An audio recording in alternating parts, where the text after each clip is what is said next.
Hey there. Friday, 11:02, 99.1 WDJY, America One Radio, the UG Media, Yerg's Radio, and everybody that's a part of the Mastiff Media Network. And when I say it's 11:02, it's 4:02 over in London on the UG Media. Welcome to all you. I think my puppy just peed in the bar room.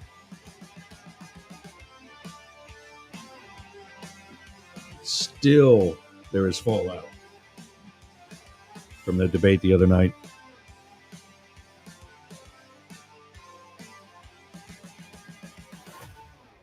Boom. And let's get going. Matt's on the way. Blake is off today. Join the conversation with us. 1-888-88 Yergs.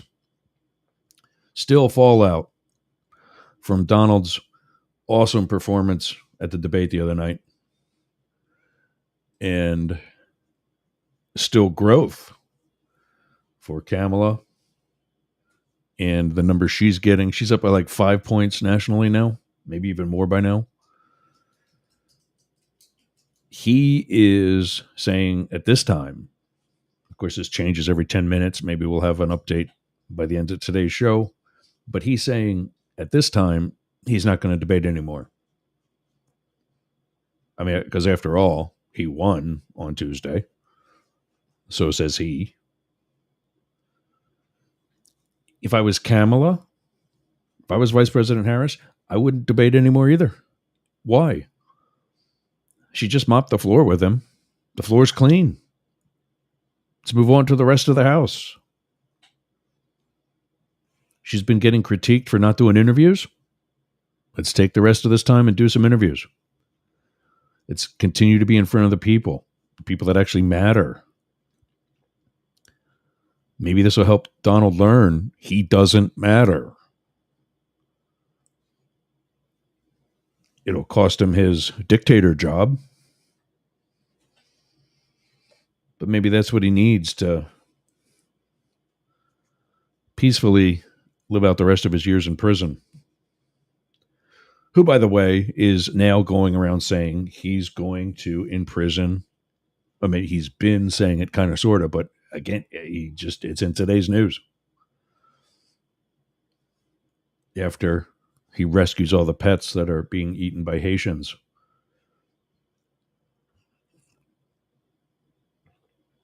I don't get the appeal.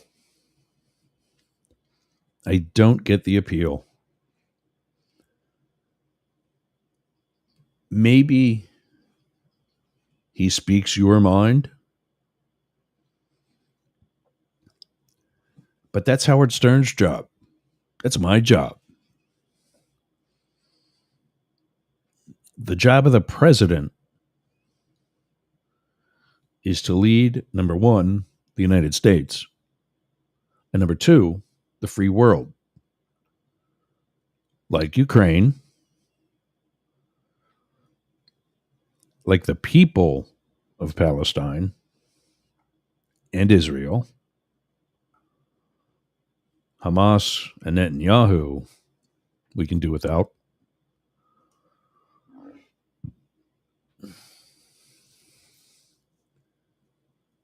Oh, what did I get?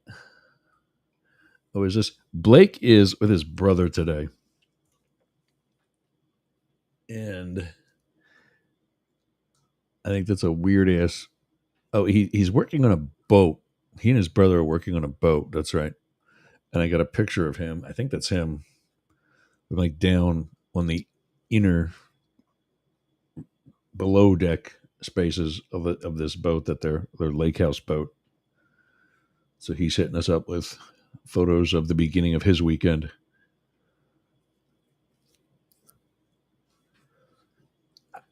We did. Oh, what was I? When Matt gets here, we were going to talk about it. We chat during the week on Facebook and however else, and to plan for today's show. And when he said he wasn't going to be here, because one of the things we want to do starting every Friday now till November 1st, my birthday, the Friday before Election Day is polls. I am not a huge poll guy, which is why Blake will be presenting the polls each week for national and probably some swing states. Matt is going to be doing different races like his own for Congress, Senate, the down ballot stuff. I'm going to be doing other things like social media. One of the things I've been seeing is a huge outreach of trolling by pro Biden people against Trump people, and with almost zero fighting back. That's key. Now, the guys, when I presented this idea a couple months ago, they said I was nuts. Well, they say that about everything I say, and then things come true. Like certain leads that are developing right now and other things. I got to change something here. The background. For those of you on video, we do support Ukraine. Just because, if we support them financially now, it's going to be so much less we'd have to do should we have to put boots on the ground. And if Ukraine falls, then it's game on. So we put the flag in the background. So I look at things like, first of all, I don't believe polls. Blake said they've been accurate, throughout 2016 and forward. That's actually not true. I just learned that earlier this week. And think about it. What did we hear was coming in 2022? The red tide. Oh, wow. Not good when you choke on the big moment. The red tide was coming in 2022. And what was it? Maybe a pink splash? Really, how good was that? A lot of them were 2016, obviously, had Hillary in front. And I think he might have said, to be fair to him, with the exception of 2016. But I've seen a couple of articles about how they're just not accurate. And the reason for that is because the people taking the polls, media, the people that are employed by the media, the third parties themselves, they want to stay relevant. So if they create a poll result that shows it's close, well, what do you have to do next month? You got to tune in for the next poll, right? Got to see if it's still close. Now what's happening? She's developing a wider gap that I think she's had for a while. Ultimately, maybe not on paper, maybe not because of these polls, but when there's been all the backlash on crazy Uncle Joe being too old, being too this, that, or the other thing, and all of a sudden he's out, and here's Kamala, and there's this newfound energy that's only going to get her a couple of points? No. Well, so then how do they do it? Do they fudge their numbers? No. But what they do, and the example I always give is right here in Tampa. Tampa is in Hillsborough County. St. Pete and Clearwater are in Pinellas County, both of which are more progressive counties in Florida and historically have remained blue, Democrat. The surrounding counties, not so much. So when that news agency, polling agency, university, whoever does a poll, their poll comes from both sets of counties, red and blue. And as a result, they get a mix of red and blue wishes, results, opinions, and they print that. And they tell you that it's X number of registered voters or likely voters or whoever.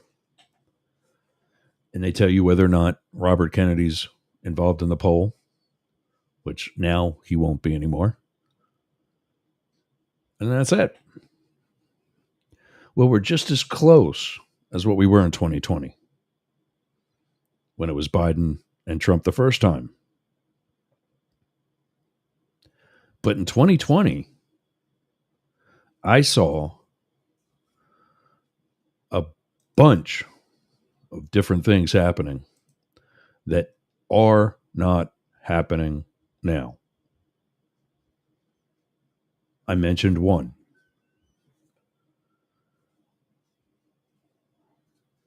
The trolling on social media. It was there in 2020 and 2016 for those who were on the Trump train. It was there in communities. It was there in the original posts themselves, not just the trolling, but the here's me at the rally kind of thing.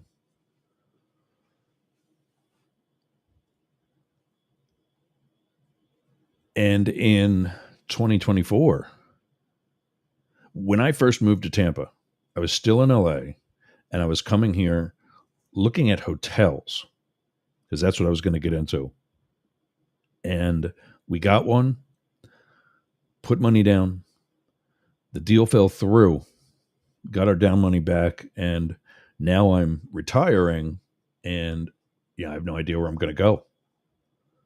So I buy a house, stay in Tampa because we're still looking. At that time, it was St. Pete. Still looking at St. Pete. And, this comes to fruition. Still want to get into the hospitality. I love that. But we're focusing on this right now. That's it. But I was coming here since 2020. And then after the election, still in 2021, I saw the remnants of the 2020 election with Trump signs, Trump, Pence, DeSantis, keep Florida free. Well, he bans books, but that's another story. But the Trump Pence signs were all over the place. And I'm not talking about all over the place as in like the 18 by 24 yard signs, which were all over the place. I'm talking about the 8 by 12 feet, plywood, painted, handmade, not sent by the campaign, but made by people who want to. On the sides of buildings, on the side of the road in a farmer's field. They were all over the place. And they're not here. They are not here this time around. Thought I just heard Matt. They're just not here. I'm not seeing. I mean, yeah, he's let him in. Where the hell is he? Oh, there he is. Okay. Yo, dude. Who's not here? Aliens? Now, on my dashboard, I should be able to see your bubble off to the side. It would be like black and white, meaning I haven't brought you on stage yet, but for whatever reason, I didn't wasn't there. Well, here Anyway, we are. yeah. What are we talking about today, sir? So the one thing you contributed earlier this week, um, the earrings. We got to talk about. Hello, I'm gay. We got to talk about fashion. Uh, I love the eye roll, and just my thing. I'm telling everybody about how we're going to start doing weekly updates on the polls, even Mm-hmm. though that's not my thing. Right. I said we talked about Blake doing the national poll in swing states, and then you doing the down ballot stuff in the major Senate and House races, and then me some sort of update on the things I've been looking at, like social media activity, the signage that's around the neighborhoods, reactions at other news stories, things that really are showing progress or, in Trump's case, regression of all sorts. His newest thing today, he says he's not. Where is it? One of the things I was checking out earlier, I don't see it right now, but he's not going to be doing another debate. Right. I'm Right. like, well, yeah, of course not. He won, right? So says he. Yeah, I heard that he wasn't doing another debate, but I think that's still going to be. I can see him agreeing to another one. Well, they both And talked kind a of big game going back and forth for this one. say what? They both kind of talked a big game. Oh, I don't agree to this, or we're not doing it. And Right. then next minute they did. Yeah, it's all. I think it's all for theatrics, and Trump knows that if he says I'm not going to do it, and then he ends up doing it, like oh, everybody's more excited, like oh, okay, yeah, he's going to do it. Let's see what happens, and hopefully he comes better prepared. I mean, actually, I don't care. I don't care if he comes better prepared or not. But um, I think that it'll be um, malpractice if he doesn't do another debate, considering his performance. Do you think he's got the determination to actually train for the next one? I mean, I don't know. I really don't care if he does or not. But I mean, if he wants to win, he has to do one because you can't just let this be the soundbite for the next 52 days or whatever it is. He has to go out there and say some. I mean, again, I'm not on his team, Yeah. but so I really don't care what he does. But just looking at this objectively, I would say that if he doesn't bring the 2016 Hillary Clinton zingers, some of those are still legendary about taxes and things like that. If he doesn't do something like that, when he had every ample opportunity during this debate, he just didn't. He couldn't keep himself together, and Kamala goaded him into losing control. That was actually the story, was how many news outlets from the right just flat out said it was beyond a bad night for him. And the pain that must have felt yeah, you and I are both coughing up shit today. Oh, the pain that they must have felt having to say that. Um, yeah, I think her time would be better spent given the interviews that she's been critiqued for not giving, and in process buttering up the media to cover her better over the next 50 some days, while she's also holding rallies. Towards the end with Hillary, when I was with her back in '08, that's exactly what she did. There would be sit downs in some room, off the stage with whatever lucky media person was chosen for that day.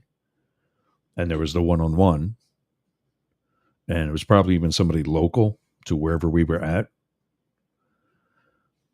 And then, we go to do the rally and on to four more cities for the rest of the day. I just think that would be something that better serves her than wasting her time with that knucklehead.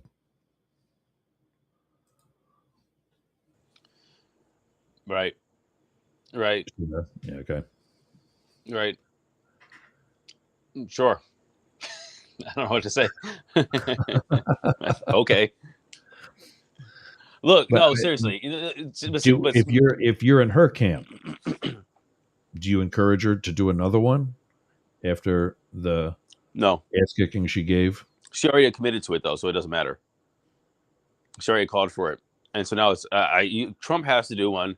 Harris, in my opinion, doesn't, and she just kind of cruises. So don't push the matter. I mean, what did the commentators say coming into this? That Trump had one job, is to tie Harris to Biden policies and inflation and the economy and all that stuff. That's all he had to do, and that was pretty much a give me. Just stick to the plan if they had a plan. And Harris just had to show up and um, look presidential for the most part, and she slayed, like all through, like the whole Yeah. thing was her. Like 1 minute in, I told Sarah, and I was like, "That's the next president of the United States." She looked great. She was poised. She was. Everybody could tell she was a little nervous going into it. Yeah, Um, I heard every that. everybody saw that she was nervous. I said, take a breath, girl. Like you got to Yep, calm that's down. She exactly you, what I you can said. see that she was nervous, but when she got into her groove, she got into her groove. And Trump came in there. He looked all disheveled. He looked horrible. His makeup was bad. His eye was like closed or something. Like what was going on with his eye? He's been doing that. His right eye has been like he got Yeah, stung by a bee or something. yeah, exactly. So, like, he just didn't look good. And to be honest, I mean, and sadly, a lot of this is optics. Oh yeah. It's how your mannerisms are. It's how you present yourself. It's how you stand. It's how you look. What you wore. And those things, even though they don't matter in the big scheme, but they do matter of like how they make you feel while you're watching this person. And Kamala came in here and she crushed it.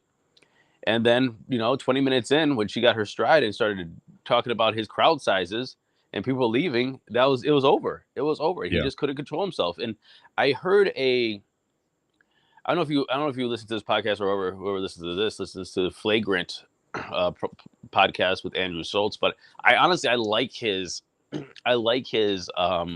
analysis of this. He said that it looks like somebody who's had imposter syndrome for his whole life was trying to defend his imposter syndrome again.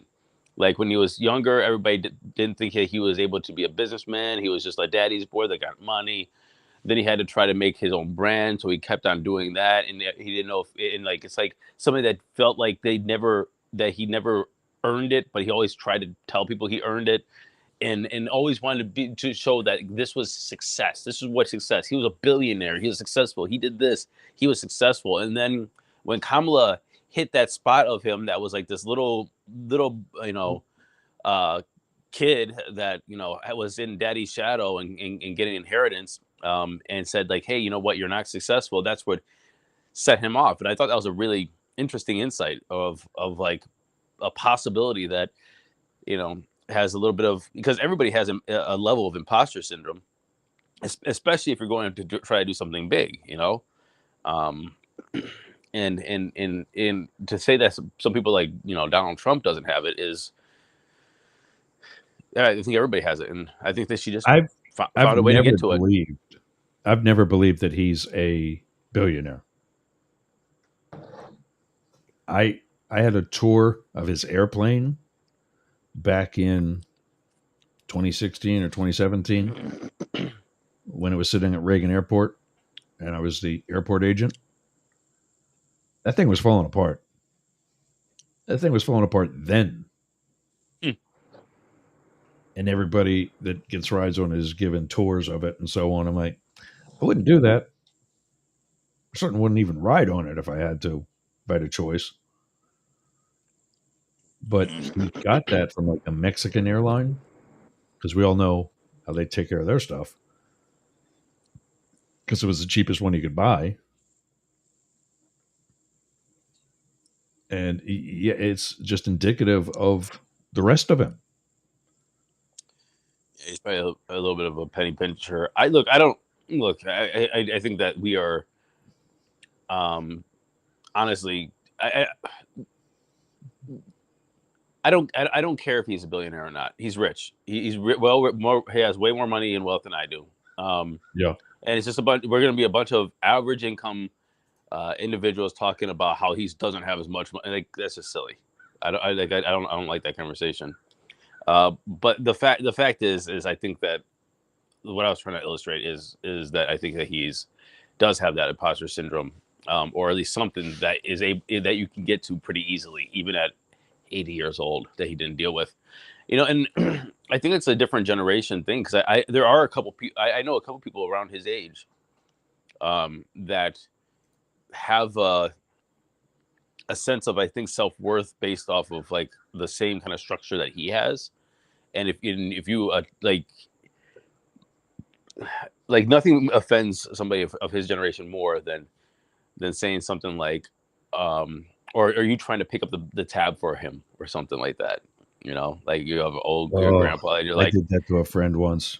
and he's like a I did 75, that to him. 78 years old or something. And he's like, no, I got this. And he's like, no, you don't. Like, I got this.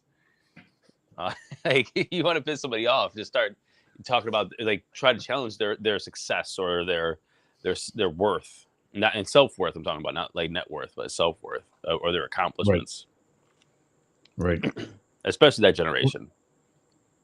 I mean, with you mentioned the crowd sizes, and she actually challenged people and invited people to attend his events.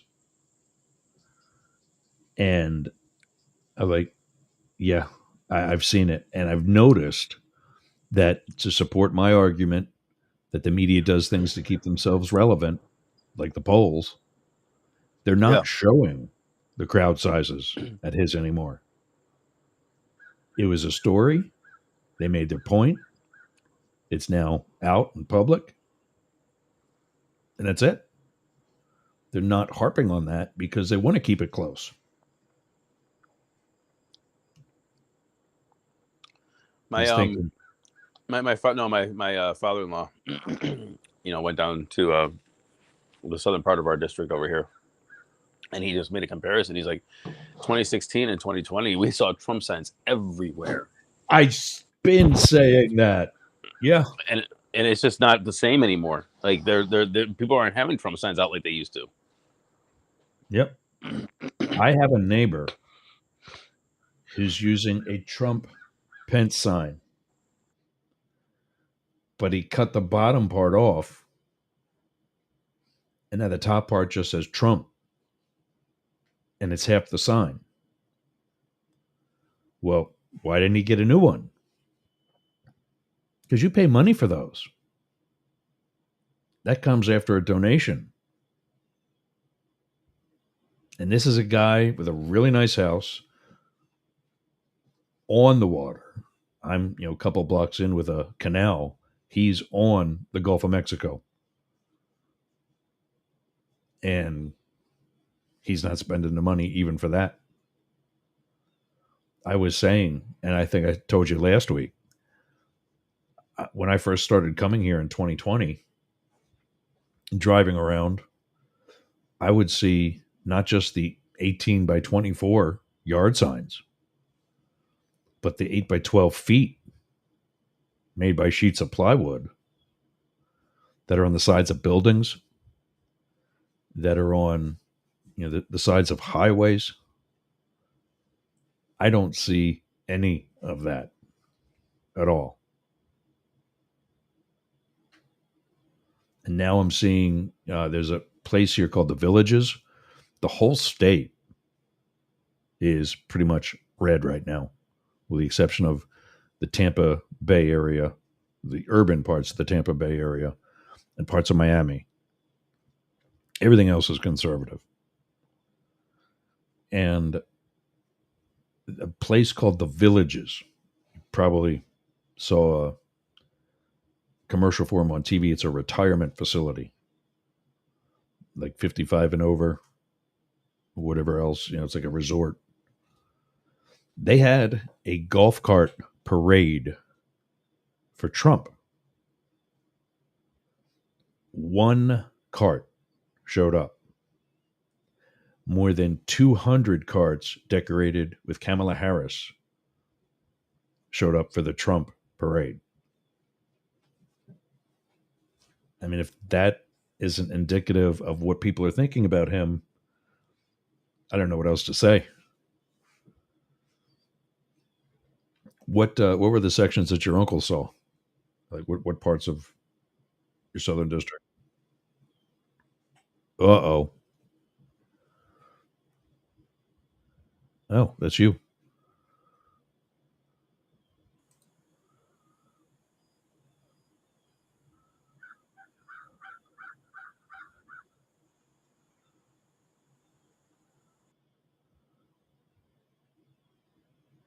Nah, I just can't hear you. Still not hearing you. That changed his camera, but the mic didn't pick up with it. So see if we can bring him back. What about now? Now I got you, loud and clear. The program froze. So, Oh, I, I didn't notice but that. I heard you. I just couldn't interact with the with the So stream. yeah, I was saying I've seen the same thing. There's 0 signs out there right now. Yard signs maybe, and if they are, they're smaller. Um, the large 8 feet by 12 feet, they're not there. And don't tell me it's the economy. Yeah, no, it's not the same. Look, there were different like political movements. Like moments. Obama was a moment, right? Yeah, Um, Trump was a moment. Like him or not, he was a political moment. And then I I was think going we to didn't ask. Do have you think people are tired and of we have his didn't have one style? of we didn't have one before that. I think since Reagan. Um, are they tired? No, it's just not the moment. I mean, you just don't can't. I mean, he did it in 16, and he didn't win in 2020. He should have just went away. But if he wanted to capture the lightning in the bottle, he's not doing it like 16. It was a moment. Yeah, I mean, people. The thing about 16, people would say that he's saying what we're thinking, and that's why they thought that he really represented them. I'm seeing some other political talking heads and such say that people are tired of the negative energy and that type of rhetoric, and her message of joy and moving the country forward is resonating. I mean, Yeah, I what about the I don't think constituents? this. I think this is a contrast. I'm sorry. What?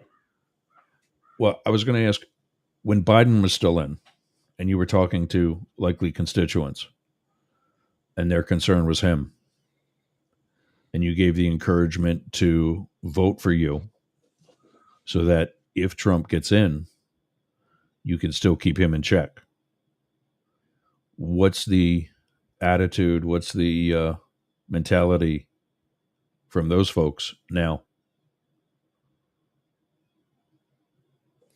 I have no clue.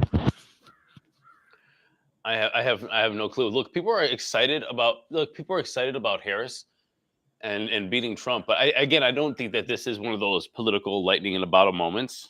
Um, but it is definitely going to be a glass ceiling and a lightning in a bottle moment if she wins. Like like the energy is absolutely there, but I don't know if it's Obama 2008 levels yet, but it's possible Really? still.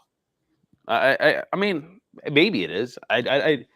People are excited, but Obama. But the thing is, about Obama was an anomaly. You know, like to reach the Obama level is like, trying to reach Barry Bonds level of baseball. There were a couple. There were a couple of firsts with him. I think he was the first president to really successfully use social media to activate his campaign.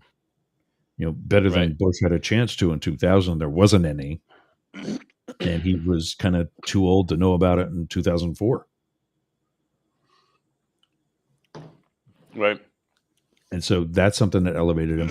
One thing I think she missed out on when they were talking about crowd sizes, and he said he had the largest crowds in political history, and nobody. And the bigger thing was when he said nobody comes to her events.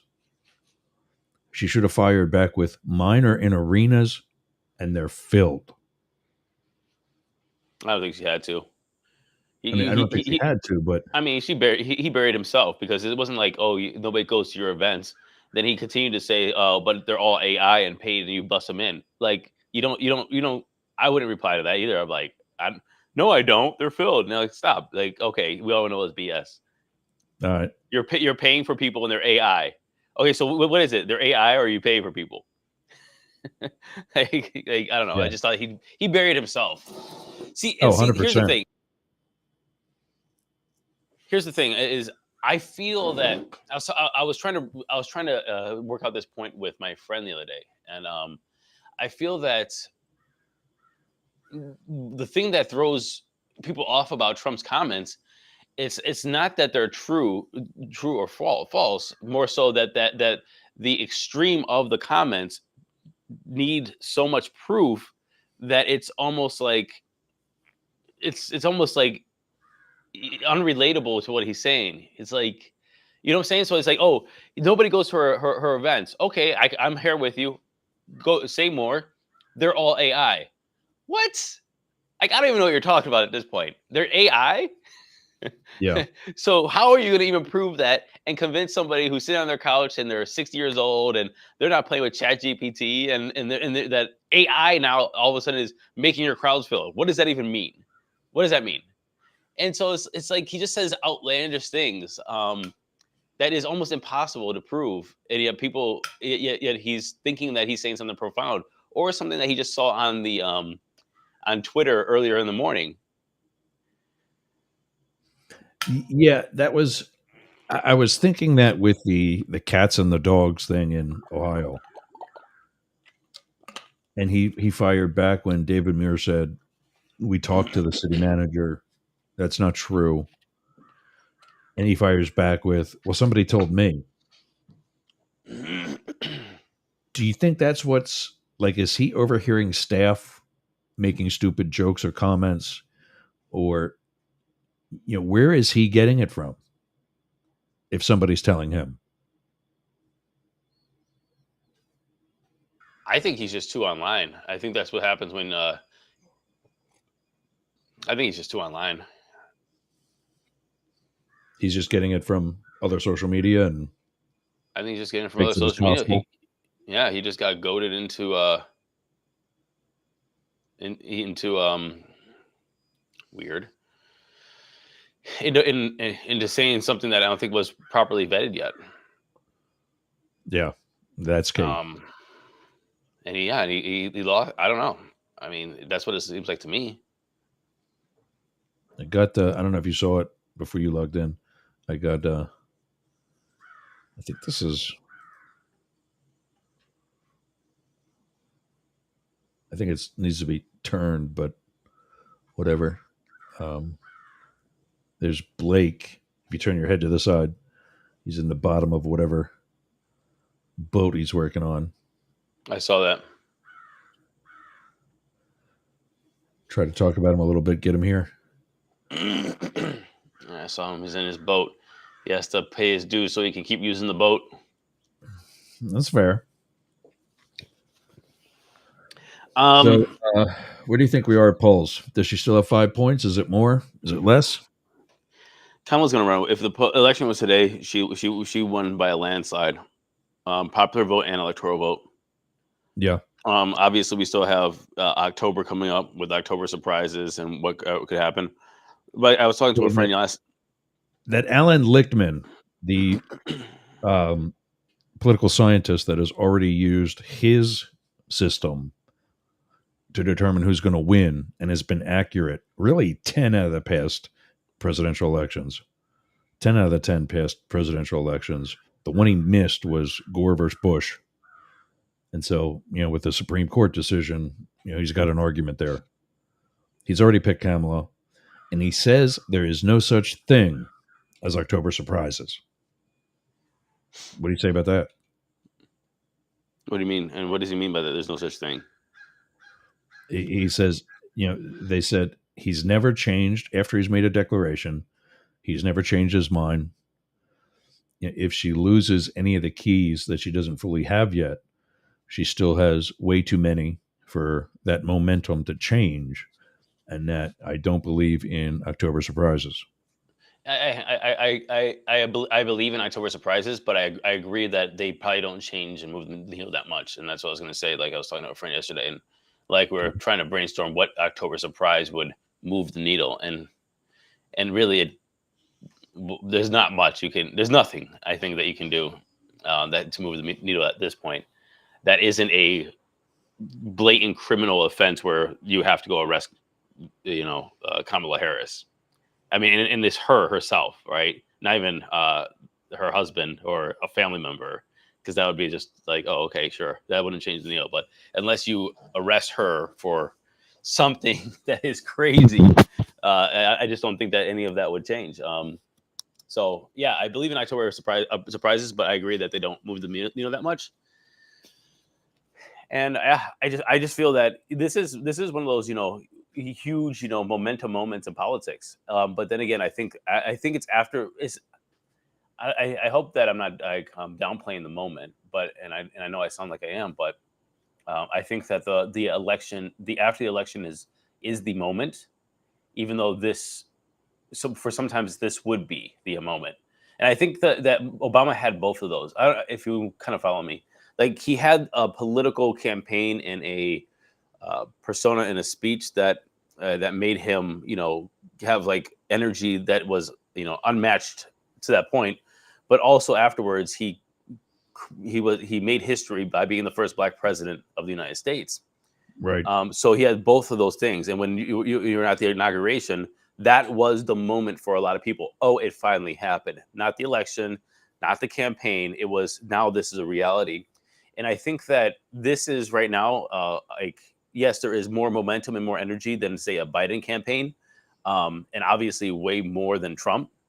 But I think the moment is really going to be on inauguration day where it's like, wow, this actually happened, and Yeah. that's what's going to be the energy, the momentum, the movement, the idea that that's going to be the historical moment.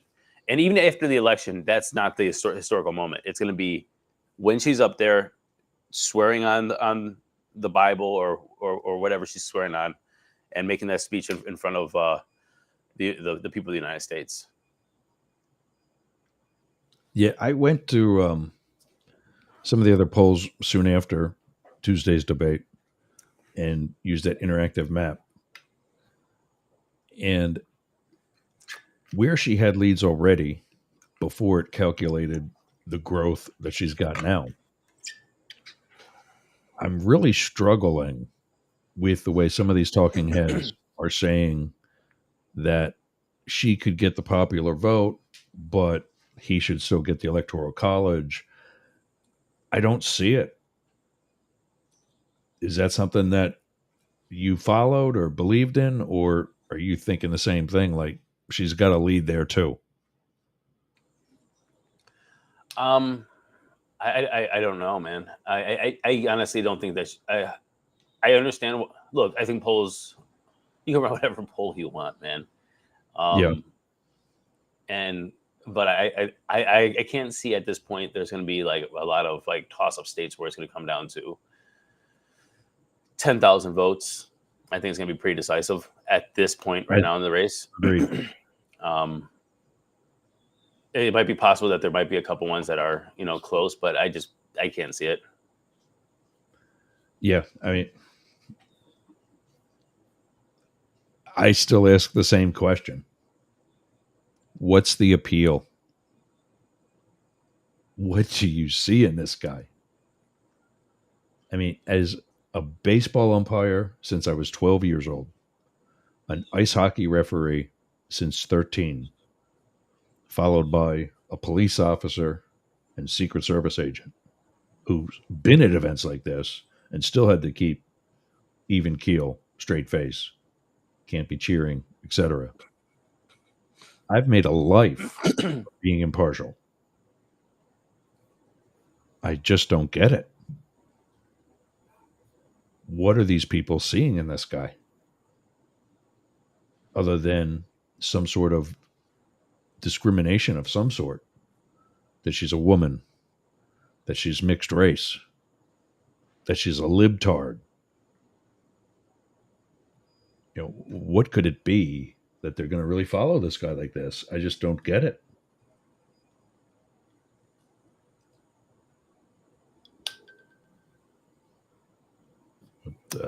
I had another story up here a second, but I actually got to take a break quick because we're going to lose 99.1.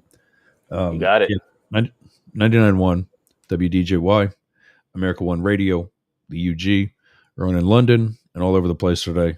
It's the Mastiff Media Network. We'll be back after this. Smell nasty. Do you want to freshen it up a little bit? Go to aromabypeter.com. Check out all of Peter's candles. It's what we burn here in Studio Yerg's. I'm burning right now leather scented candle. That's right, leather scented. So go to aromabypeter.com/Yergs and check out his candles today. I'm Jane Stahl, retired English teacher, and with my BFF, Susan Bebeck, we manage Studio B Fine Art Gallery in Boyertown, Pennsylvania. We showcase the art of hundreds of local artists, publish books of the poetry, prose, and art of local writers, offer classes, art parties, workshops, discussion groups, cater dinners. We've even hosted a wedding. And we're here to be the go-to place for friendship, learning, and fun in our community. Virtual tours of our exhibits are available right here on Yerg's Radio. Let us introduce you to some amazing art and artists. Check out Jane Stahl and everyone at Studio B in Boyertown, Pennsylvania. Please visit our YouTube channel, Talk TV 24. How's your website doing? I'll tell you how mine's doing. It's awesome. Yergs.com is gotta be the best website for anybody in podcasting or any sort of broadcast solo journalist like me. How did I get that? Limit Break Digital. Limit Break Digital did my website with Yergs.com. They did YergerGroup.com. They take care of my marketing, my branding, and help me get the message out to you. Go to limitbreakdigital.com/Yergs for 10% off your next project. That's a $3,000 site, Yergs.com. And you can get 10% off that by just going to limitbreakdigital.com/Yergs today. Talk to Jay. That's my guy. We all got a guy, and Jay's mine. limitbreakdigital.com. Hey gang, it's Yergs. Right now, our country is about to embark on yet another controversial presidential election. I have an actual question, legitimate question, as a political scientist and historian by education. If you are a Trump supporter, I want to hear from you. I want to know what your appeal to Donald Trump is at this time. Please email me news, N-E-W-Z, at yergs.com. News, N-E-W-Z, at YERGZ.com. Thanks. Participants must be willing to provide their contact information, answer a series of questions, and then have their first name broadcast over the radio and social media relevant to Up the Middle. I so got a new story in 20 minutes ago, and it's the Washington Post. What's this? Is that? Like, which is the one that somebody keeps calling the sister newspaper of Fox? I have no clue. One of them is either the Post or the New York Times or one of them. But here's the part that the first two post debate polls have rolled in. It's still too early to know who has benefited in our polling averages. I don't know what that's. See what that one shows. Harris leading. Wow. Okay. Look at this.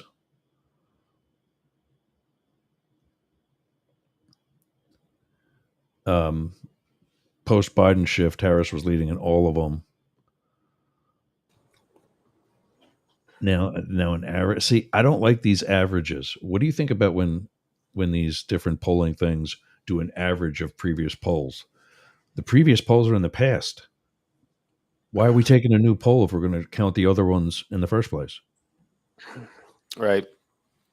Oh, Yeah, something like Nate Silver, he'll always take an aggregate of other polls and weight them appropriately. I don't know. Well, wait, let me take that back.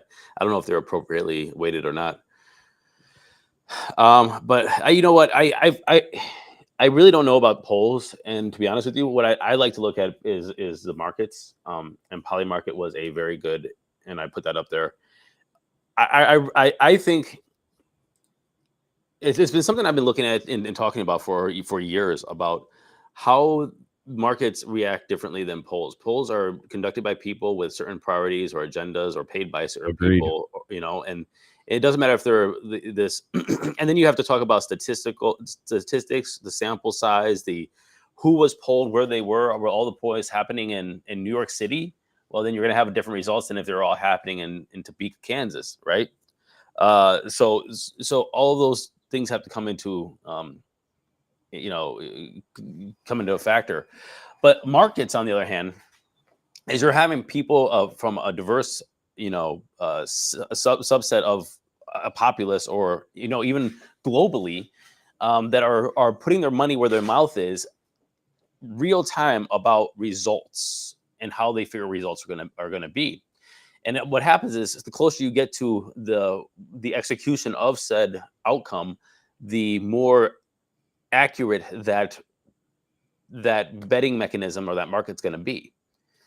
And I think that's what we're seeing here in Polymarket, is that as soon as before the debate, and I've watched this quite closely, Donald Trump was up on the presidential election winner, and then Harris, jumped ahead. People were saying, you know what, I saw the debate. This is what I feel now. I'm going to put my money where my mouth is, and we're going to put Harris ahead. Harris is the popular vote winner by 75%. There's that's almost like no doubt that everybody thinks that Harris is going to win popular vote. If we're talking about the electoral vote winners as well, you see that Harris is already coming out a little bit ahead with that. So, and they're also, and I don't know if anybody looks at Polymarket, but they're also betting on things like, will there be another debate? Will Senate control, the election after? Will the Fed raise interest rates, and by how much? And so, with all of that, I think you're just seeing that that a big swath of people are putting money on certain outcomes, and you're seeing that the accuracy is becoming is I think a better representation of the collective feelings of individuals than, say, a poll with 538 people, Right. 538 sample size or something to reflect how Americans feel. Which, again, how do they conduct these polls? I mean, all of this is with polls, all of this comes into account. It's like, do they call people? Okay, who has phones? Who's picking up those phones? What kind of person is answering the polls? Are they standing on the street corner? Are they sending text messages? Is it a combination of both? We don't know. And so that's why I think the markets are a lot better for this. What I clicked on the U.S. election one. Where did you see the Electoral College one? I'm missing it.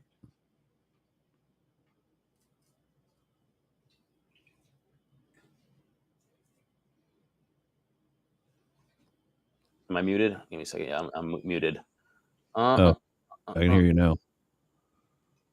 Let's see here. Margin of victory. Election. It was here. Electoral.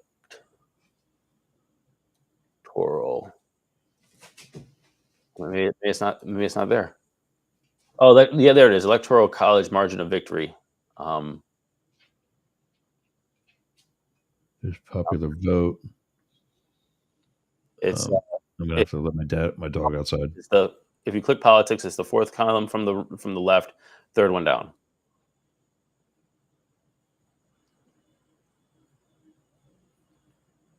Fourth. 4. Right?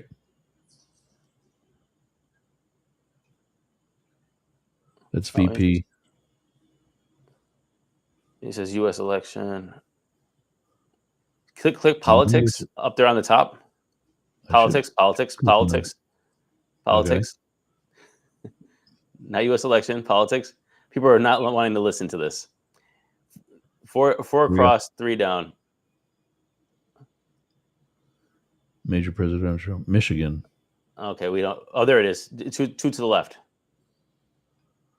Okay, there we go. Looks like they have the GOP up a little bit. Wait, let's see what they have. Dems by 4, Dems by 5 to 14. So it looks look, Dems by 65 to 104 is 16% of the vote.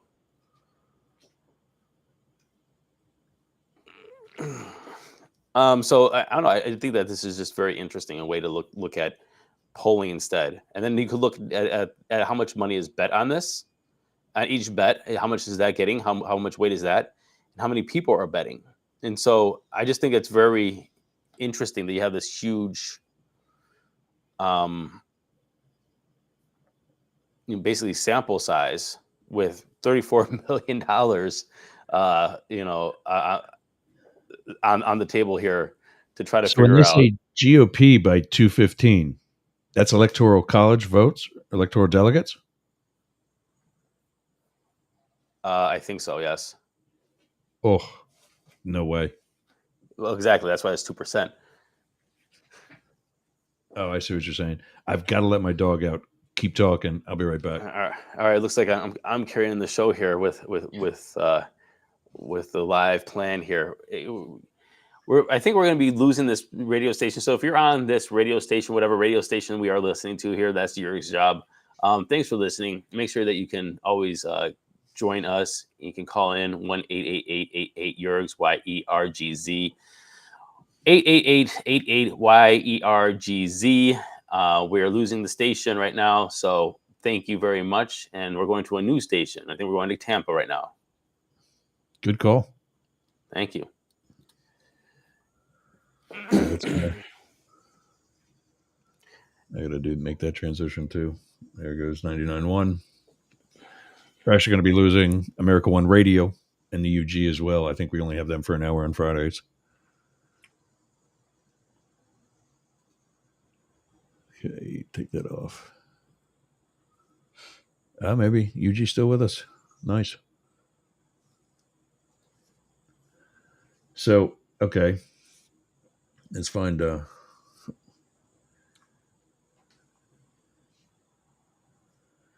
so GOP 65 to 104 is a bigger percentage. Same with the Dems by 65 to 104. Yeah. They also got Dems by 35 to 64 for 9%. Yeah. Might be the same for the GOP as well. Yeah. But yeah, and then in politics you can go to like different markets, the Senate races, House races, and so on and so forth. Private contested House races people are betting on.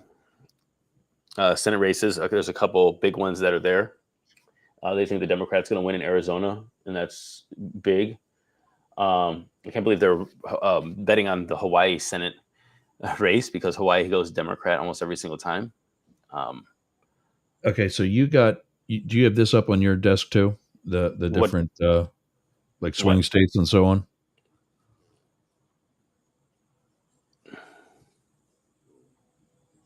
No, I don't have. I'm not looking at that. I'm looking at something else. Okay, But but I'm saying, again, if people are listening to the radio, they can't see this. So what we're I know. looking at, everyone, is Polymarkets. What we're doing is polymarkets.com. It's POLYMARKET.com. It's just a way to bet on different things. And I'm just using this as a better, I guess, a better barometer of the sentiment around the American elections than polls that are being pushed out. And I think the polls are biased. They're easily biased, and we don't have enough information a lot of times about how the polls are conducted to understand how effective they will be at relating or saying the results. And I think Polymarket is better. So that's what we're talking about, everybody. Head over to polymarket.com. I'm not saying that I endorse gambling or gambling on your future of Social Security and all that stuff. But I do think that this is a great way to look at sentiment, because at the end of the day, there might be some people, and I know initially what people would think is there might be people saying like, oh, I'm going to take the long shot and bet, the underdog, and then I'm going to win big. It's possible, but most people don't want to lose their money, and so they're going to try to make the smart bet because they want to win, and that's where it usually comes in. Yes, there's the outliers of the long shot, but when you come into a pool of, say the U.S. Presidential election, and we're talking about the bet is up to about $1 billion for who's going to win the presidential election, that's enough money that that those handful of people that are taking those long shot bets aren't going to skew the results. yeah, no, I see that. So, sorry, I don't know what the hell it is, but all of a sudden, like, I walk my dogs and my ankles get all bit up. So let's take a look at some of these and transition that to the interactive map and see what it comes up with.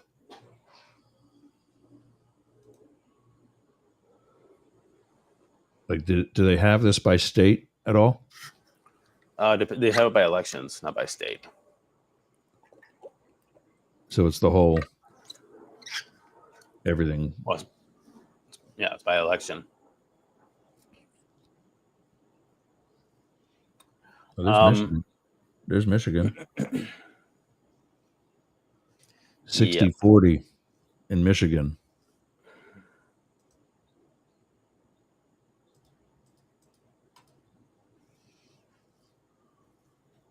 I think they're 241.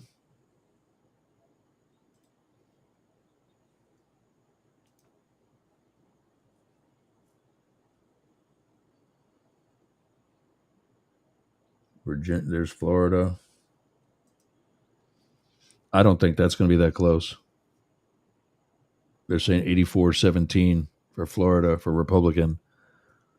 But all right, I'll play along. No, that's already got it there.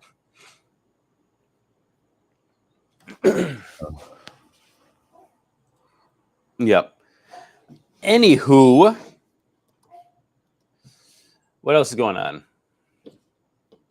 Her earrings.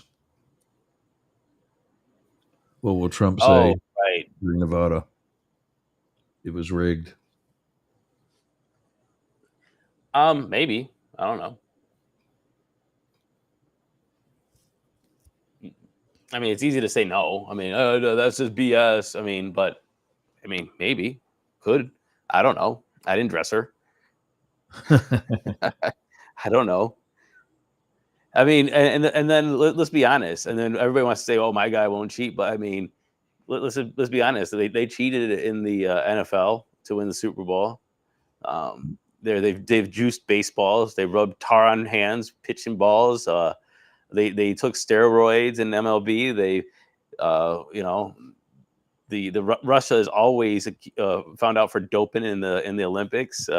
Look, people are going to cheat to win, So it's like, why would we put it past somebody to put some earrings on that you can communicate to and tell some answers in the heat of the moment? Like, okay, I mean, sure, maybe. Does it change? Does it change the fact I would vote for her or not if she cheated? No. I'm like, hey, that's probably not cool, but somebody should have checked her. I mean, check the candidates for that. If that's something, then they have to make a rule in the future. But I mean, would you vote for if you found out that she was cheating? Would you change your vote to Donald Trump? No, I mean they accused No. they accused Bush of doing the same thing. There was some bulge on his belt under his shirt, Oh, what did he have all the answers there? Little notes. and that he was wearing a radio. Oh, And he was that, reading the radio. Oh, okay.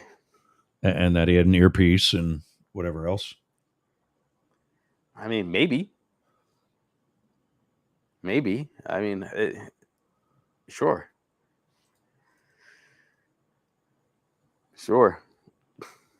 Yeah, I think this. I almost kind of want to buy those earrings to see how they work too. I mean, because it is kind of cool technology if you can actually transmit through them, and then it just hangs on your earlobe and you can hear everything. That's pretty cool. That's literally some Inspector Gadget or some Get Smart equipment, some MI6 equipment right there. The bubble gum that's actually C4. Right. All right. The watch with the wire in there so you can choke people and set the timing on your explosives that are in your shoe. So, yeah, I'm still finding Georgia and Arizona on your poly map or poly market. What are you looking for, dude? There are individual states. It's just that it's not well organized. So you got to run through it and try to find each one. And when it pops out, it pops out. But or you can search Arizona.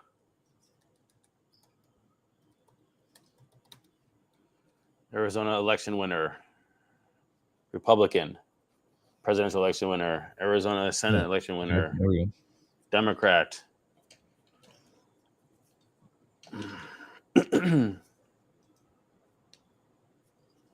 All right, that was going red. Texas. Let's see what Texas is doing. Texas presidential election winner, Republican.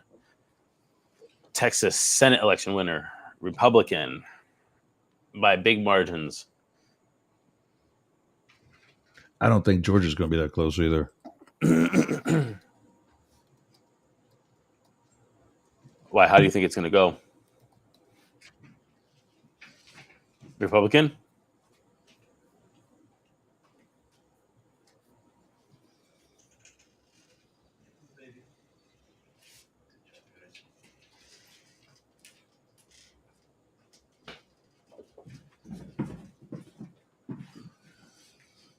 Where did you go? Sorry, my one dog is sick, so when he's got to go out, he's got to go out. There's no waiting. So that's the map. 292 for Democrats, 246 for Republicans, according to the current individual bets placed on Polymarket.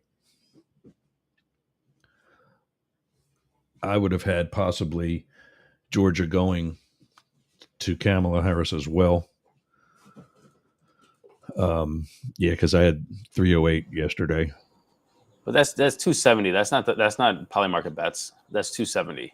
No, this is the map I'm using to play but what you see on the map on 270 is per the surveys I found, or the bets that were placed on Polymarket.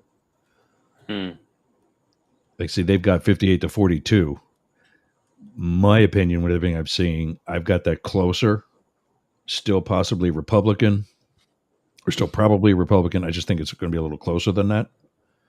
I just changed it.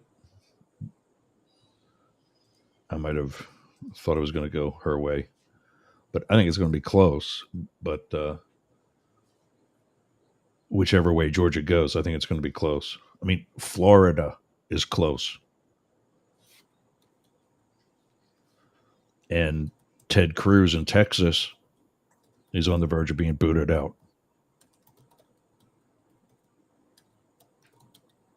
So, I mean, that's got to, on some level, possibly translate to the presidential votes as well. Maybe not literally, but at least keep it somewhat close. Hmm.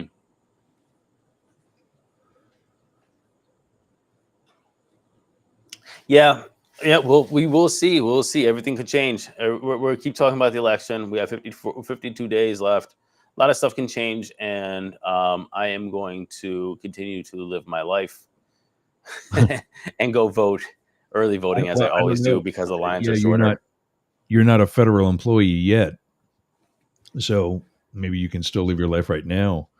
But the continuing resolution that was going to go into the House got yanked yesterday or the day before. I think it was yesterday, because he's got that, what's it called, safe provision for um, voter ID. Okay. Who has this safe Uh, provision? Is it Johnson. Johnson? Yeah, Okay. it's basically, you have to show voter ID, which is just the point of the fact that they're making a big deal out of nothing. You essentially have to have a voter ID to vote in the first place. You mean an ID? Right. I mean, not a voter ID, but an ID, Right. an approved A ID. picture ID, passport, Yeah, driver's license, military. I don't get what their argument is. Who? The Democrats? The Republicans, they're saying that everybody's got, the Democrats are already allowing people to vote without an ID and without being citizens. Neither of those are true.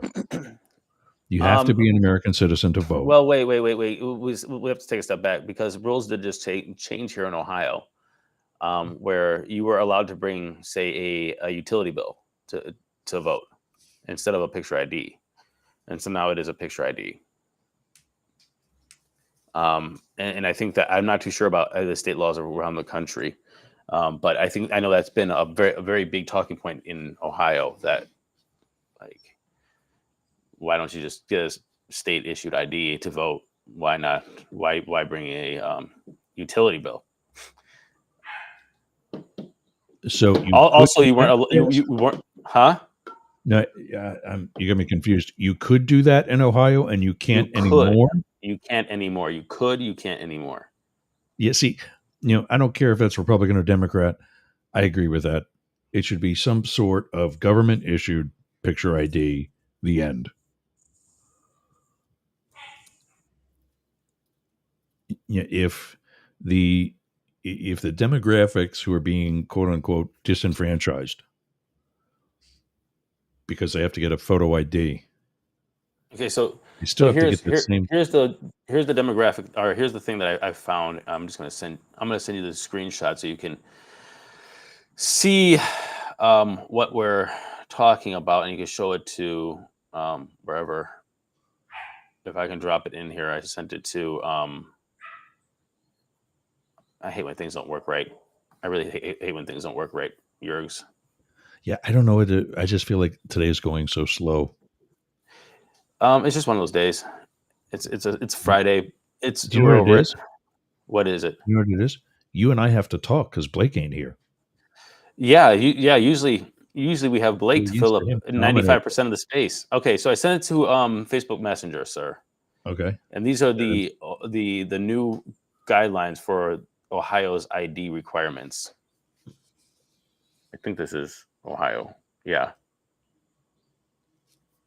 yeah, And I see it. so before HB whatever, they said you weren't allowed a passport, which is absolutely ridiculous. but utility or cell phone bill, bank statement, paycheck, government check, or government document from Social Security or Ohio Jobs and Family Services. And so it wasn't Ohio IDs. And so now the only ones that you're allowed is a photo ID, driver's license, state ID. Expired license might not be used to vote. Ohio issued military ID card or U.S. military ID card with name and photo, and a U.S. passport. So, I agree with the photo ID thing. Yeah. I'm with you with this. I think that it's just a no brainer. To be honest with you, I don't understand why Yeah. this is an issue. Now, people will say that there is the reasons that they enact this, and I can understand this point as well, is that they do want to disenfranchise certain groups of people because they know how far they are from DMVs, how what their transportation requirements are. I mean, so it's like I have a DMV right up my house, in both ways, 5 miles each. I can go to a DMV, but there are places where there's DMV deserts, there's food deserts, there's all kinds of different things. So if you're 20 miles away from the closest DMV or BMV or whatever you guys call it, that could be an issue, especially if you're relying on public transportation and you don't have time off. And then the state ID is still, $20 as well. That's $20 extra, which could be a burden. So Right. I do understand those points. I personally think that, if the government requires you, and I don't like this money making, I know taxes, but I just don't like these money making programs that the government requires you to have these certain things and then they force you to buy them from them. Yeah. So it's like, if Right. you want everybody to have a state issued ID, can't my taxes cover that? And you send me a state issued ID. Even Chase Bank sends me a new credit card when my credit card's about to expire. Right. It's like, hey, Right. here's a new credit card. Activate it. Go to the nearest bank, show your ID, and activate it. Like, okay, I'm going to do that. Beyond So the obvious that an ID has your photo on it, and in some cases even your signature, the people who this is supposedly disenfranchising in not likely having an ID, don't they need IDs for some of the other programs that they're getting anyway? That's a good question. I'm not too much into. That's a really good point. Anyway, long story short, I think that the government should supply IDs. I mean, Yeah. it I just have should no be. problem with that. I think it should be just part of the function. I can see why. I can understand paying for a driver's license, but a state ID I think should be free. So, but if you want to get a driver's license because you want to drive a car, this is a choice that you're making. You don't have to drive a car, but you need to have an ID. Right. You don't have to have a passport, but you need to have an ID. Yeah. Why is the passport's okay now? Now it is. Before it wasn't. And honestly, that was. So I lived abroad for a long That's time, a and head scratcher. I didn't have a driver's license for 20 years. You also didn't live And here. well, that's my point. I didn't live here. Yeah. I mean, so it's like I didn't have a U.S. driver's license for like, oh, maybe it wasn't 20 years. Maybe it was like 14 years. I came back and got a driver's license, and I was like, you know what? I kind of want to drive a car when I come back now. But I would And a go to like motorcycle. or a motorcycle. Now I'm loaded with cars and motorcycles. I turned into a real proper American over here. But I remember coming back, and I would go to like a bar, and they would not serve me because I have a passport instead of ID. That's happened multiple times. They wouldn't serve me with a passport. Nothing would get me more infuriated than that. Like I don't get that. there is nothing that makes me more American than my passport. It's not my Yeah. driver's license; it's my passport. This allows me into the country. Yeah, that is it because they can't tell if it's counterfeit or not? Or what was their reasoning? I don't know, man. I don't know. I think it was just like it was just an Ohio thing, to be honest with you. So that was universal. That wasn't just that particular bar. It was universal. I just think there was just not many people with passports and using them for that method, so they just didn't understand how to deal with it, and they just said They just declined it instead of trying to take that risk. It wasn't like I was at Los Angeles or New York where, tourism is a thing. Right. Um, See, I would have thought that if I know Ohio's been kind of a swing state for a good number of years, but if they are more Republican, and that's where a larger percentage of the military comes from, they would have been friendlier towards passports. I mean, you would. Long story short is yeah, they didn't take them and now they do. It's issued ID. So I understand both sides of this argument. Number one, I would say I am for state issued photo IDs to vote. And at the same time, I do understand the idea that if you have enough data, you probably could use these rules to target demographics of people in certain neighborhoods that don't have ideas or are far from BMVs. Or, I mean, if you have the data, you can definitely mess with certain people, certain populations. But again, I think that a very basic state issued ID should be free. It just allow people to walk in and print those up for them. And I think there should be a government program or a system that follows up with IDs, maybe with like sending a letter and a certificate that says, come and get your ID now because it's about to expire. Just like they would do with a credit card. Right. Bring your old ID and switch it out by a certain time.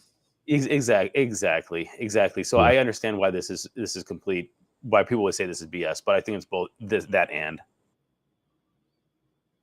But yeah. All right. Well, 12:24 or 5:24 if you're in London. We got to take another break. It's Friday. We'll be back after this. From iHeart Podcasts. What the hell is going on in here? Everyone has their limits. I'd never confronted a situation like this. The numbers were being inflated and lied about and conflated. I just thought it was just a really terrible, immoral thing for him to do. A line they won't cross. I was stunned, and I just said to him, no. We're killing people. What exactly are we doing here? I remember him saying, in this 007 evil villain kind of way, this is the beginning of a process. You may never have to face that decision. When you find yourself at that line, Thoughts racing, hearts racing, emotions are all over the place. They could be harassed, they could be imprisoned, they could be killed. Somebody needs to just, for once, give everybody the whole truth. I'm like, this is evil. and the only person who can sound the alarm is you. She folded it up, put it in her pantyhose, and walked out of the building. Yeah, I really am the world's dumbest criminal. These are the whistleblowers. I wasn't just going to sit silently by. I was told you take your questioning black self and get it on up out of my facility because you're trouble. The message is, if you are disloyal, if you speak out, you will pay. This is what it's like when the president decides he wants to destroy you. Bad things are going to happen to him. You're an anti-American. You are a disgrace to our country. He should be prosecuted. When power corrupts, conscience is the last line of defense.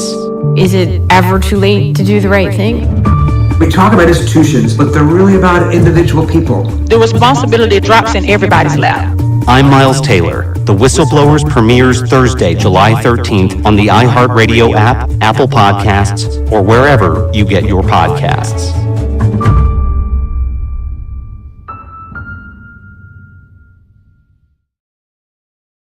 Check out Miles Taylor and the Whistleblowers. I've referenced that plenty of times throughout Up the Middle, Both Sides Now, and Yerg's Tonight.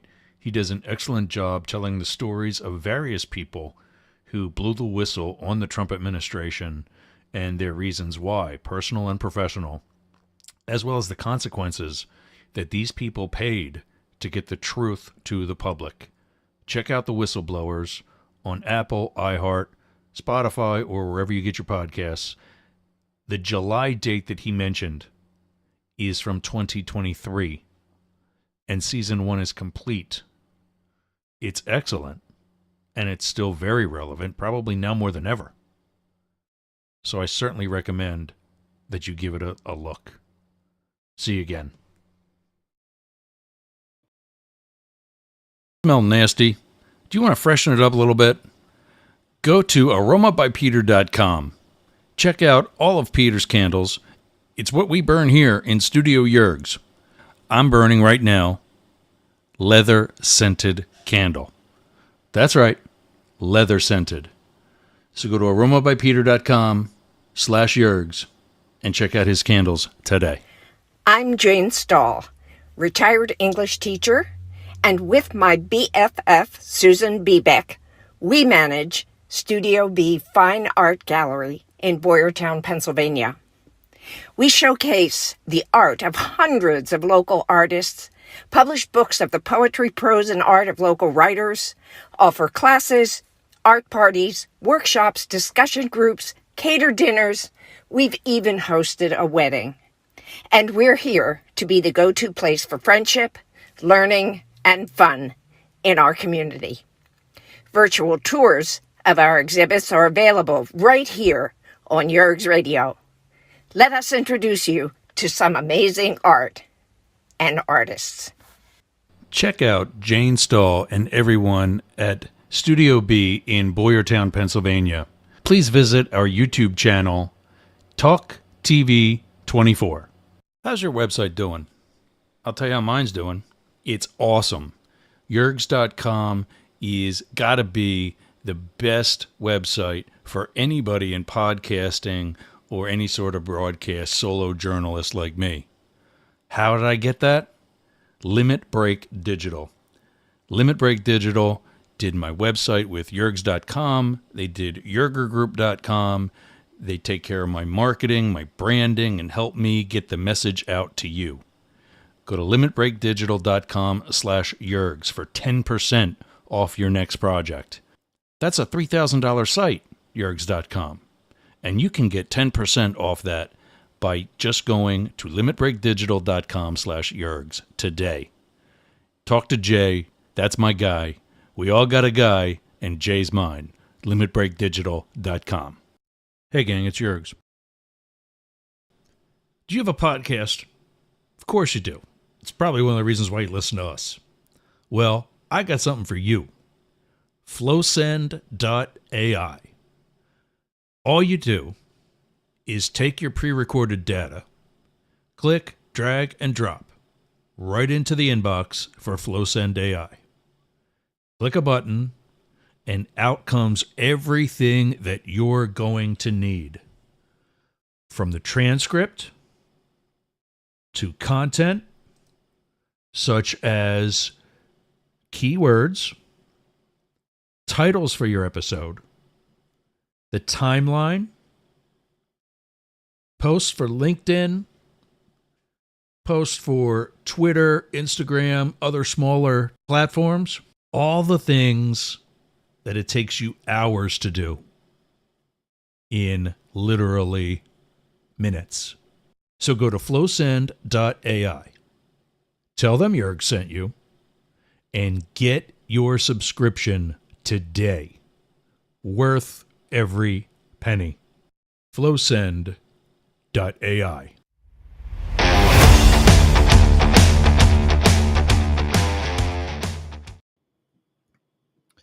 Hey, so something I wanted to get Matt's opinion when he gets back. There, I guess Ohio had a special election. It was like only a couple days ago for the 6th Congressional District.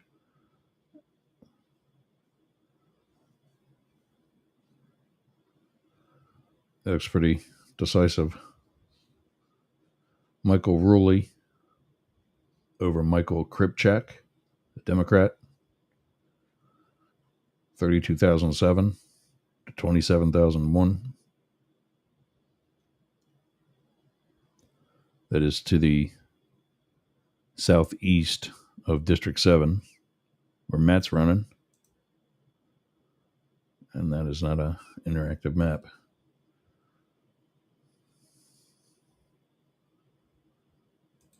But I just thought, what was the purpose of the special election in the first place?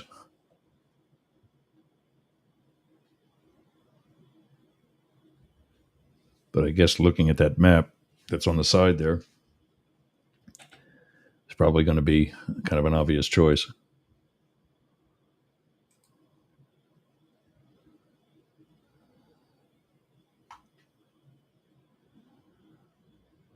Who's the guy? I'm wondering Who's if what there's guy? any updates. Who's the guy you're running against? Max Miller. What's the update on him? Nothing actually. He's been pretty silent. They're in session in Congress right now, so I think he's in DC.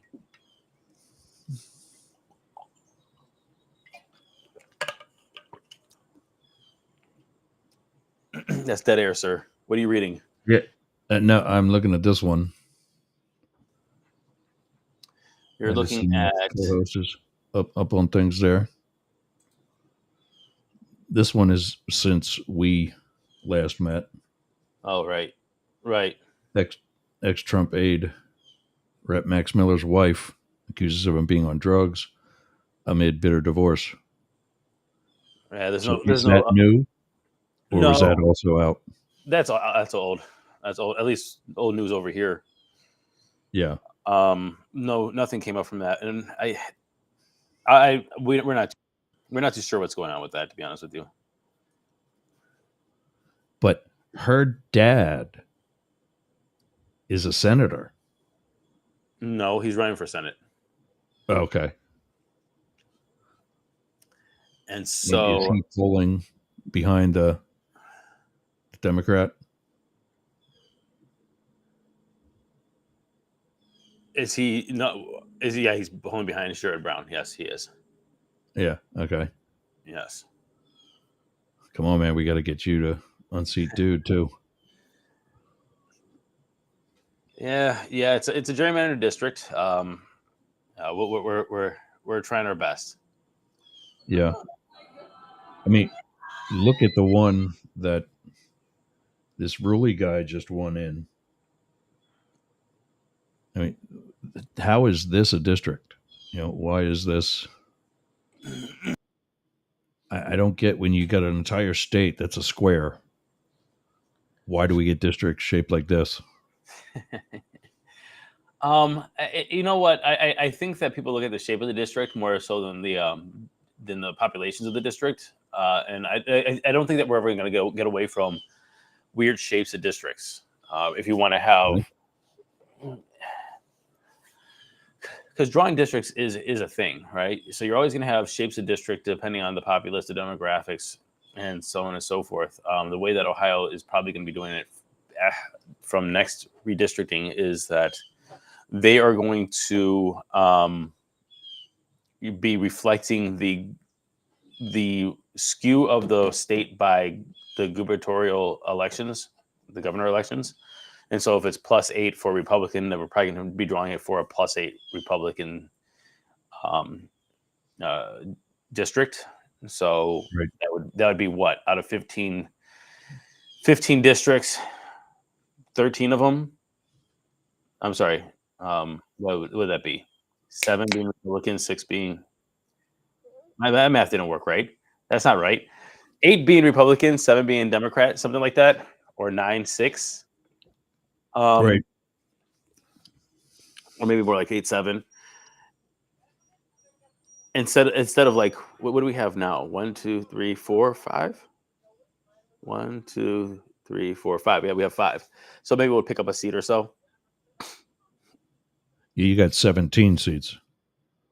Oh, it's actually 2 senators. So okay. Yeah.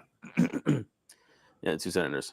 So, but I mean, that going back to like looking what that looks like, I'm not too sure that the lines and the maps will look much more. I think but these are egregious. Like the snake on the lake was egregious.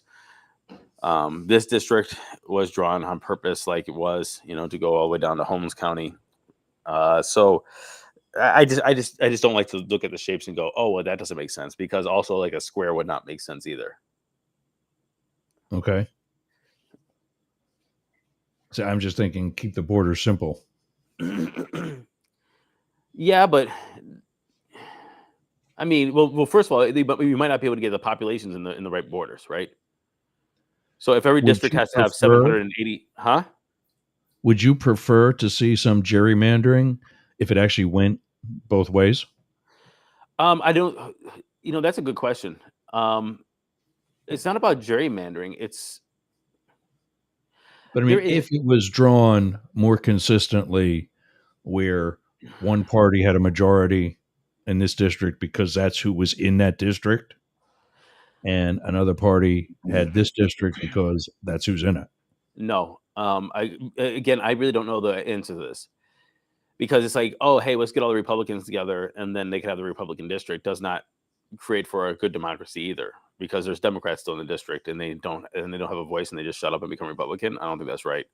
Okay. There's always going to be some sort of skew of how we draw these districts, and there has to be some kind of like agreed guideline to it. Like, is it because of how the people vote for governor? I think that might be that's acceptable if the people are as a whole in a statewide election, and I think there may be an aggregate of governor, senators, and maybe state candidates, Supreme Court, and so on and so forth, where it's like an aggregate of all these people and how Ohio votes on average for these these in these races. That's how we draw the district. So if it's the average of all of those, the governor, the Supreme Court, the Senate, is Ohio is a +6 Republican state, then we draw it to reflect that.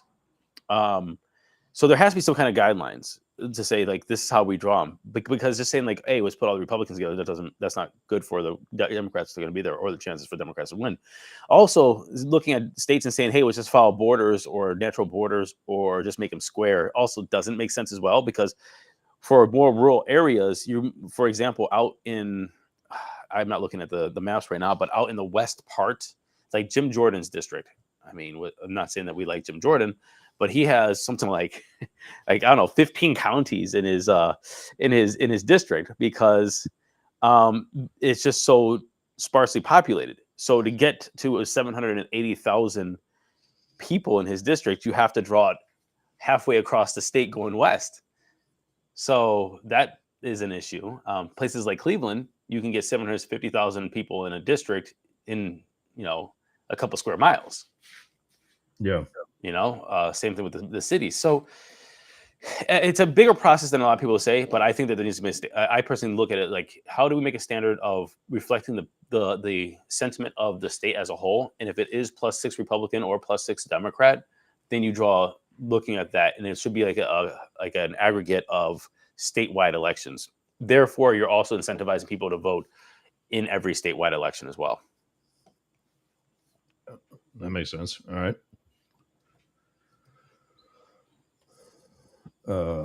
Let's see. What was the cause of that special election in District 6?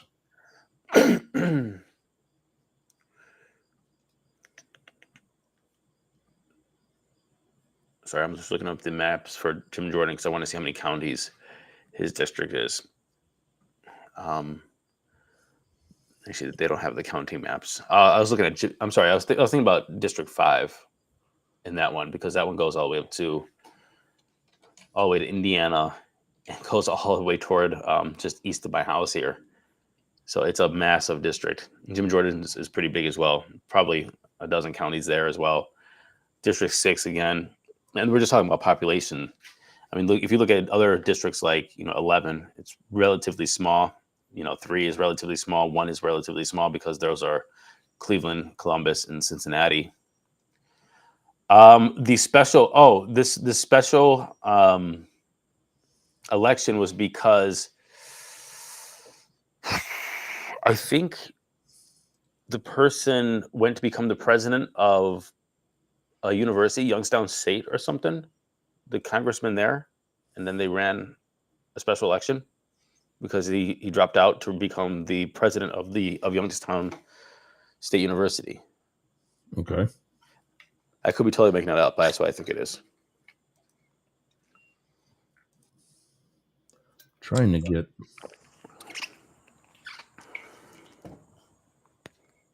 Here's one. I guess is probably recent.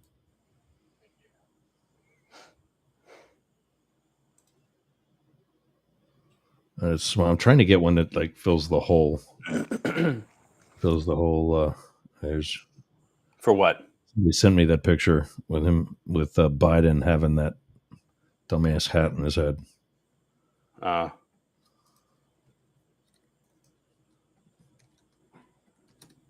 Maybe if I'm just trying to get you a map that's actually pretty decent. Yeah, so I just sent you one. Okay.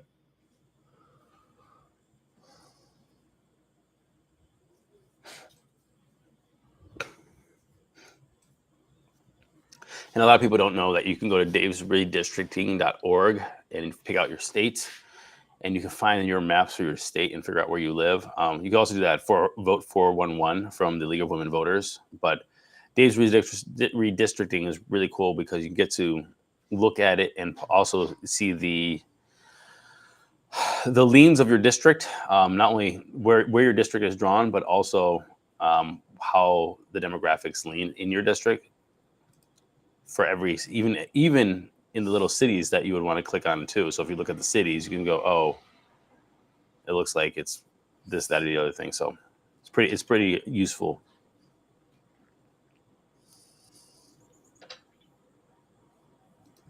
Is it up on your screen yet? Yeah, and I for some reason can't do anything. Click on DRA, sir. Oh, there we go. No, all those are wrong. All those wrong. Click on DRA, sir. DRA. Yep. Click on Ohio. Okay. Click on congressional maps. Okay.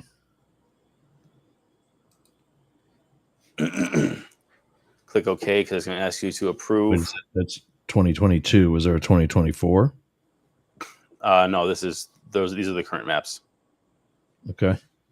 Yep. There you have it. Those are the maps. So that's you. And that is me. I live up in that little top corner there. 7. Mm-hmm. 1, 2.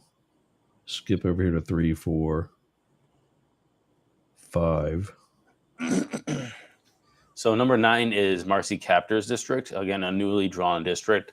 And again, it goes all the way from, Lorain County all the way to Indiana.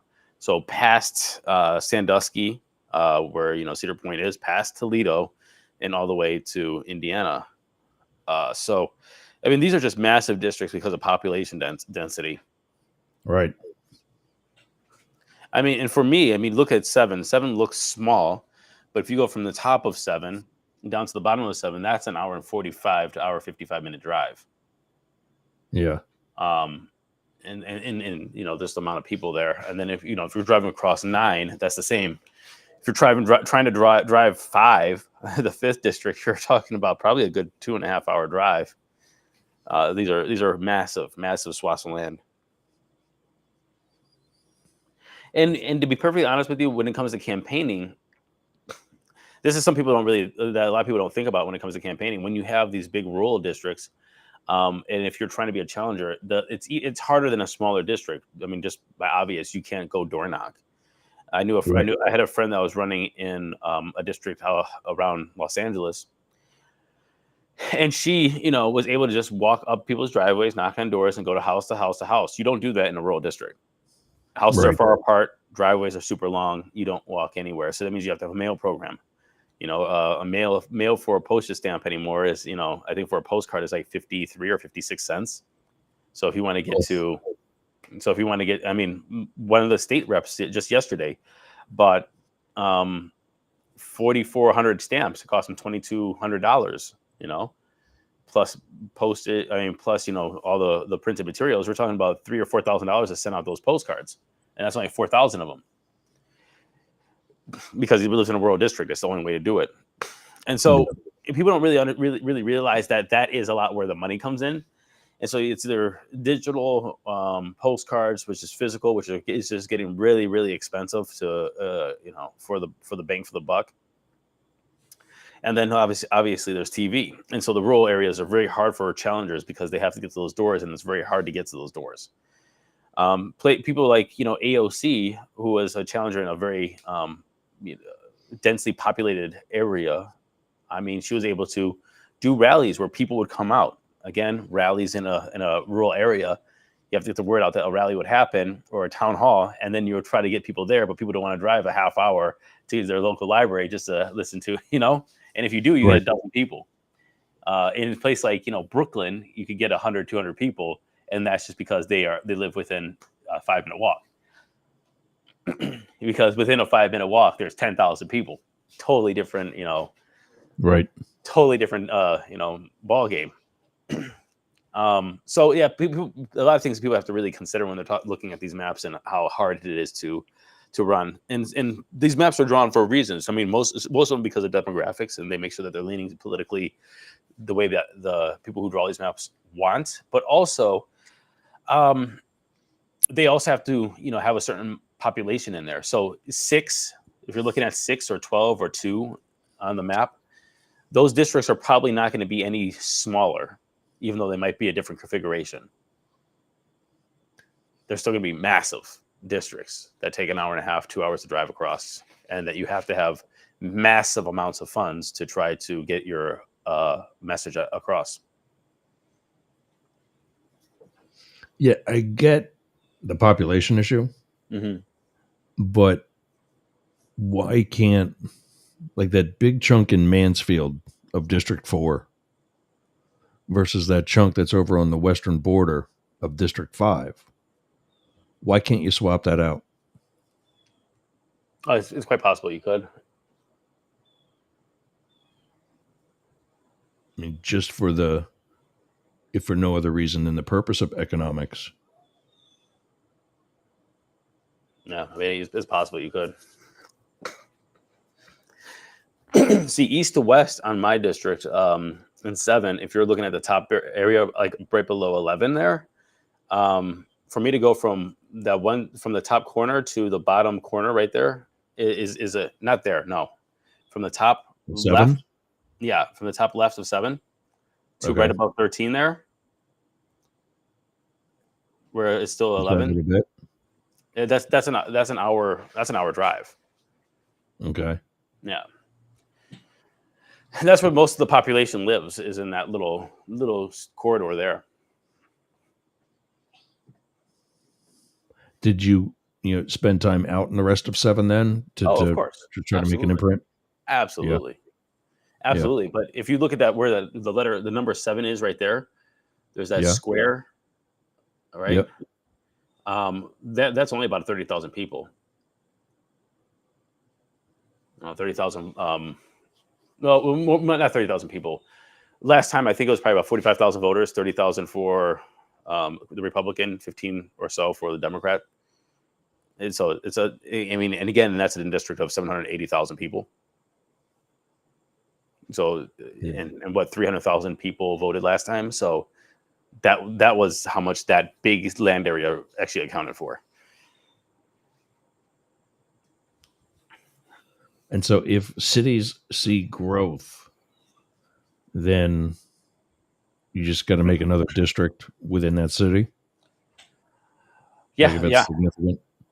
Yeah. So cities see growth, and you're going to see the district around the city get smaller, and other districts get, different districts are going to get just smaller, more compact, the more population density you have. Yeah. But absolutely. I got a 1 o'clock. I got to get out of here, sir. Yeah. We're wrapping up anyway. Good talking to you this week. Yep. And have a good weekend. Thank you, sir. All right, gang. So yesterday I realized that after I went off the air, I realized that I did not, that's not the one there. I realized that I did not do the morning motivation, and now we're not morning. anyway, but I figured I'd at least share. I went to the trouble of making this thing actually yesterday, and then I never did it. I feel like a douche.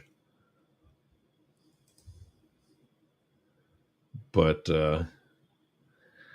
yesterday we were talking about white power, and not the white power that some people like to get into, but more so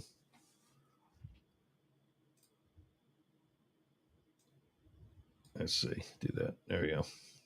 But more so the silent majority. We were talking about that today a little bit, with some placing bets and whatever else. This is from Marcus Aurelius, the Roman emperor and philosopher.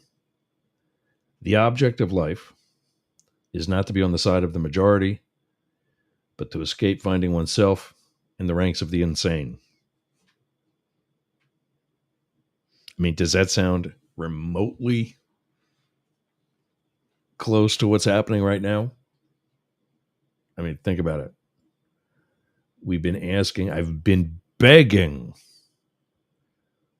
for conservatives to step up and tell me what is so appealing about Donald Trump.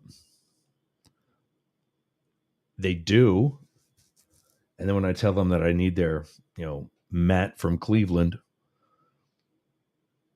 then all of a sudden they don't want to talk. I don't think they're part of a silent majority. I think you are. People listening, particularly to this show, because we represent both sides intentionally. But again, back with that map, I don't think November's going to be close.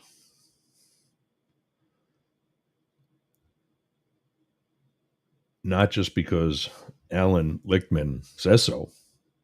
And he didn't really say if it's going to be close or not, to be clear and fair. But he did say that she's going to win.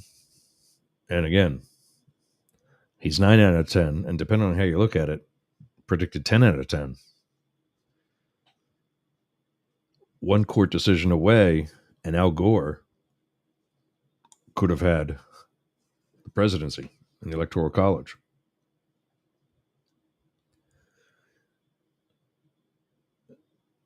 So I think there's plenty of people who are among the ranks of the insane. We call them Trump supporters. And yeah, I just don't get it.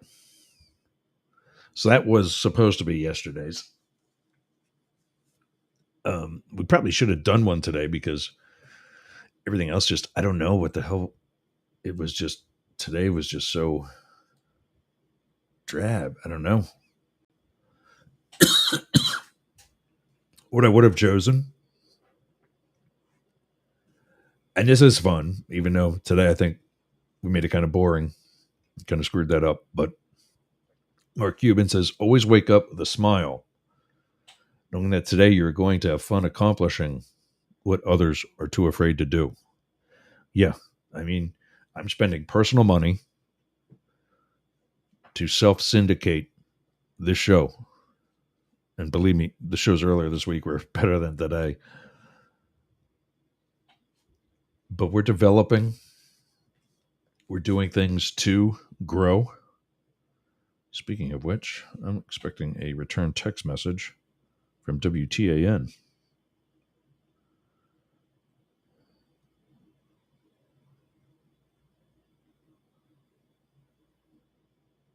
Nope, still nothing. I mean, today I knew it was one of our busy days, so. But yeah, I mean, I love what we're doing here. I love that, the efforts we're making to maintain democracy. Look, I'm not opposed to voting for Republicans. I voted for Bush twice. There's other Republicans I would support. My current county commissioner is one. Because he's working for us. Fine. Am I going to agree with everything he does? No. But when you actually get up in front of a group of people and say, I'm only going to be a dictator on day one. No, you're not going to be a dictator on day one. You're going to want to be a dictator longer than that. Unless we do the right thing and prevent you from being it at all. All right, gang. When we come back Monday, I had something. Oh, we got a guest next week, Thursday. Time management versus time optimization. Tune in for Thursday's show. We're going to have experts talking about just that. And it's something that's really helped me with my day, with my schedule, becoming more productive. We're going to take a little break from politics and talk about, and this guy specializes in those of us, myself included, who are retired, especially you had a 9-to-5 job or some other job with perhaps even more hours. And now you got none of those hours to fill. How do you fill it? We'll talk about that on Thursday. And we're going to start up with a bunch of different additional guests and some of the other stories. We're going to take a look at the Boyertown poll and how that is finally getting back with some water in it, as well as elections here in the Tampa area for local governments and back up in Pennsylvania. That's it, gang. You can get me at news, NEWZ, at yergs.com. Hit us up. You can get Blake. He'll be back on next week. Blake at thehomelessconservative.com. And Matt can be reached, Matt at dailycryptonews.net or info at deemerforcongress.com. All right, everybody. Thanks for joining. We'll see you on Monday.